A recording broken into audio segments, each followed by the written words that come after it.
بسم اللہ الرحمن الرحیم۔ اللہ کے بابرکت نام سے شروع جو دلوں کے بید خوب جانتا ہے۔ حضرت امام علی علیہ السلام ارشاد فرماتے ہیں، جو کسی چیز کے لیے سچی جدوجہد کرتا ہے اس کو مکمل یا نامکمل حاصل ضرور ہوتا ہے۔ جو انسان اپنے اور خدا کے درمیان معاملات کو ٹھیک رکھے گا، اللہ اس کے اور بندوں کے معاملات بحال رکھے گا۔ ہر شخص کی قیمت اس کا شاہکار ہے اور ہر آدمی کی قیمت اس کا نیک عمل ہے۔ خدا کا ایک فرشتہ روز اعلان کرتا ہے، موت کے لیے پیدا کرو، فنا کے لیے جمع کرو اور ویران ہونے کے لیے آباد کرو۔ آپ علیہ السلام نے فرمایا کہ کنجوس سے نہ ملو، کیونکہ وہ تمہیں تمہاری ضرورتوں سے بھی روک دے گا۔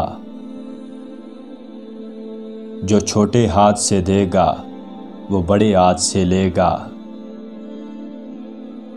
بھوکے شریف اور پیٹ بھرے رذیل سے ڈرو۔ بدکار سے دوستی مت کرنا، وہ تو تمہیں معمولی قیمت پر بھی بیچ دے گا۔ عقل مند کا سینہ اس کے رازوں کا صندوق ہوتا ہے اور چہرے کی شگفتگی محبت کا جال ہوتی ہے۔ لالچ جس کی عادات میں داخل ہو گیا اس نے اپنے آپ کو عیب دار بنا لیا۔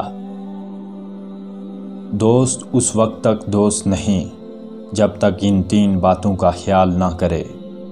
پہلی بات یہ کہ مصیبت میں ہمدردی، غیر حاضری میں حفظ ناموس اور مرنے کے بعد ذکر خیر۔ روزی دو طرح کی ہوتی ہے، ایک وہ جسے تم تلاش کرتے ہو اور دوسری وہ جو تمہیں تلاش کرتی ہے۔ عہد و پیمان کی میخوں کو مضبوط کر لو۔ تمہارے نفس کی قیمت جنت ہے تو اسے جنت ہی کی قیمت پر بیچنا۔ جو اپنی ضرورت کسی مومن سے بیان کرتا ہے وہ گویا خدا سے عرض کرتا ہے، اور جو کافر سے درخواست کرتا ہے وہ گویا خدا سے شکایت کرتا ہے۔ جس نے حیا کا لباس پہن لیا لوگ اس کے عیب نہیں دیکھ سکتے۔ راستے سے پہلے ساتھی کو اور گھر سے پہلے پڑوسی کو دیکھ لو۔